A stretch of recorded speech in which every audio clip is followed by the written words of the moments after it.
garden, there lived an ant and a grasshopper who were very good friends. It was springtime, and the grasshopper was having a lot of fun, playing, singing, and dancing in the sun. But the ant was hardworking. It was collecting food grains and storing them in its house. The grasshopper did not understand why the ant was doing so.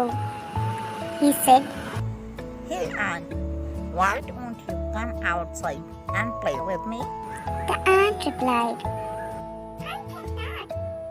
I am storing food for the winter when there won't be anything to eat."